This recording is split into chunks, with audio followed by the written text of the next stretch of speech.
Momentum, it was very effective. Jack McConnell, the leader of the Labour Party, meanwhile, is on a back street in Glasgow looking very much like a loser.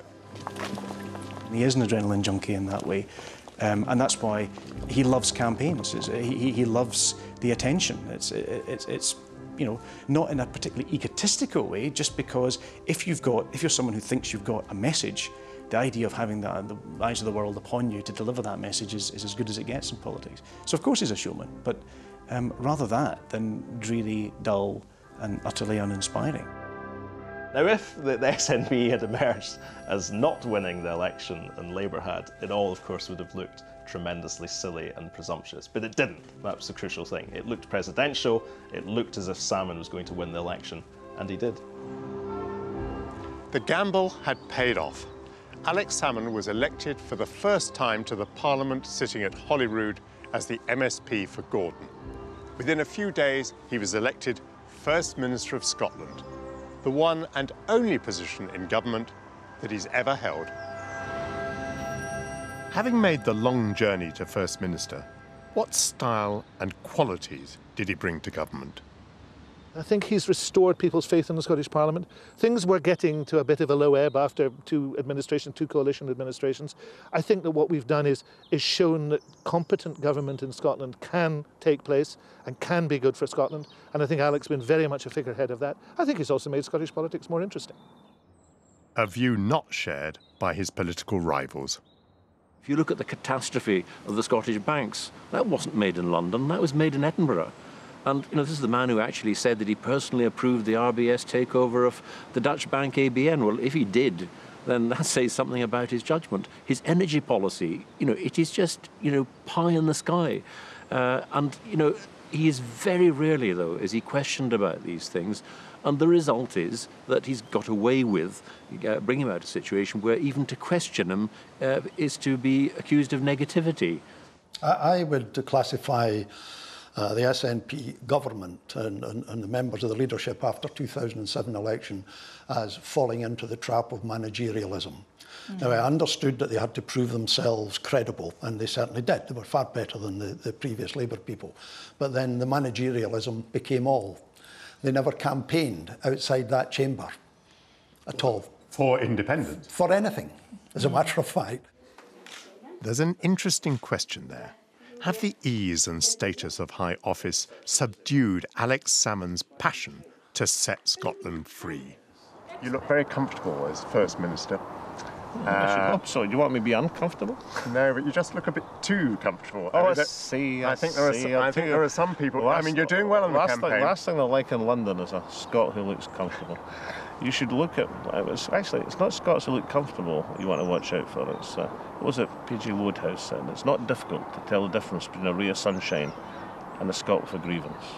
I talked to you while you're campaigning. Have you been campaigning for independence? All my life I've campaigned for independence, Michael. Not featured much in this campaign. Well, because, you know, we took the decision in 2004, when I came back as leader, that we'd pursue independence in terms of a referendum policy. That's the right way to do it. Did you hold a referendum? Well, Michael, I got beaten 3 times in votes in the Scottish Parliament, and it would have been very foolish for me to give my political opponents the satisfaction of stomping all over my referendum bill when I knew what they were going to do. There will be a time when, you know, they won't be stomping over too much. I've witnessed a small sample of Alex Salmond's campaigning energy. He's been on the stump since he was a teenager. And despite some spectacular setbacks and years of frustration, he's sat right back and started all over again.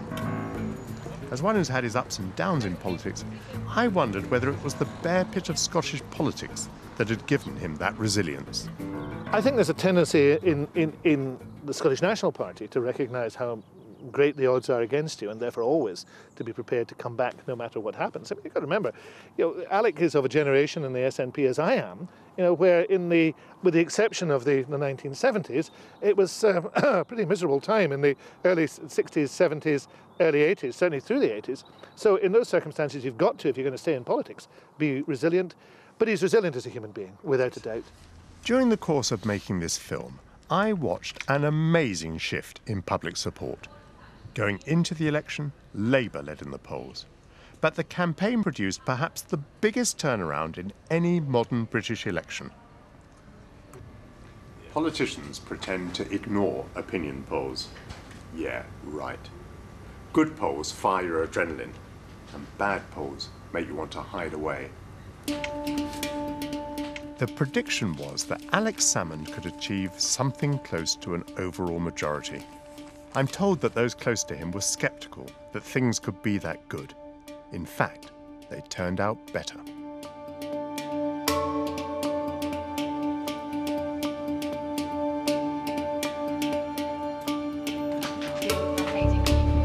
Scottish National Party, SNP, 140,749 votes. Torrance David, Scottish National Party, 12,579 votes. I declare David Torrance to be elected to serve in the Scottish Parliament as a member for the Kirkcaldy constituency.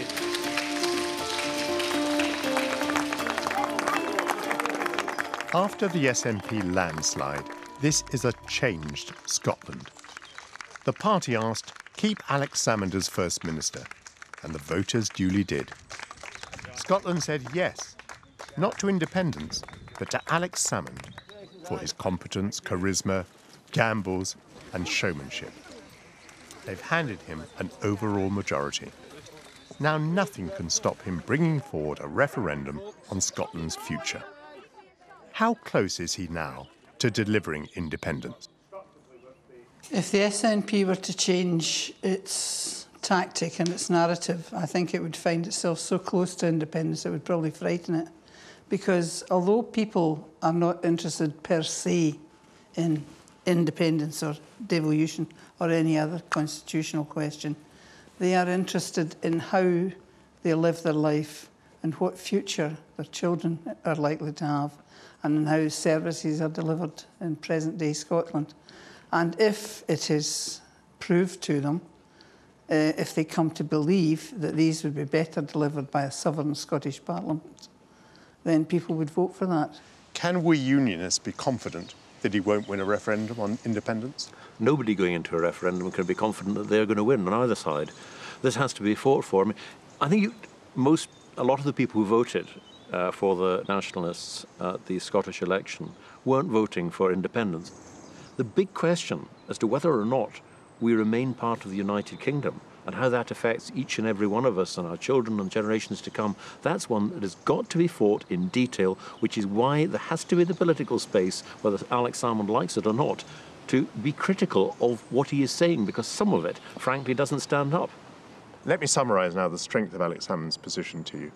When there comes to be a referendum on independence, the yes campaign will be led by Alex Salmond. The no campaign will be led by who? It depends on the referendum is.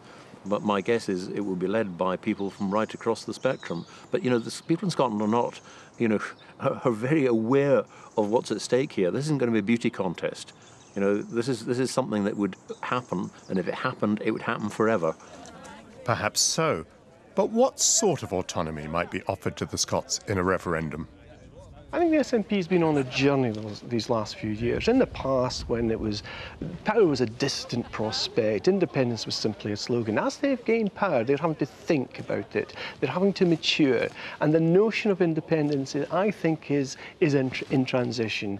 I think we're going to move to an ever looser union. That's what the SNP will understand. There will always be a United Kingdom in some shape or form. The SNP isn't yet ready to say that, but that's where they're heading, I suspect. A more confederal type relationship.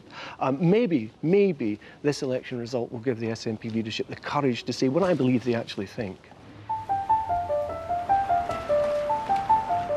This is Kirkcaldy, where my mother grew up. They've elected Labour politicians here since the 1930s. Last week, the Holyrood seat was won by the SNP. It was the 65th seat to return a Scottish nationalist, the constituency that guaranteed Alex Salmond's absolute majority. Understandably, it made him happy. Well, ladies and gentlemen, Kirkcaldy is my kind of town. It's my kind too. Believe it or not, I used to sunbathe on the beach here during childhood holidays. After weeks of following this historic campaign, I think I understand the Alex Salmond phenomenon.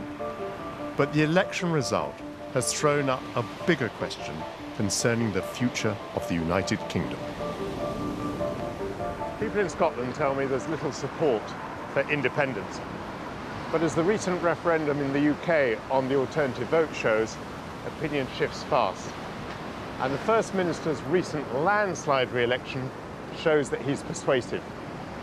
Soon, there'll be a referendum on a whole new relationship between England and Scotland. Have a flutter on it if you like, but you don't often make money betting against Alex Salmond.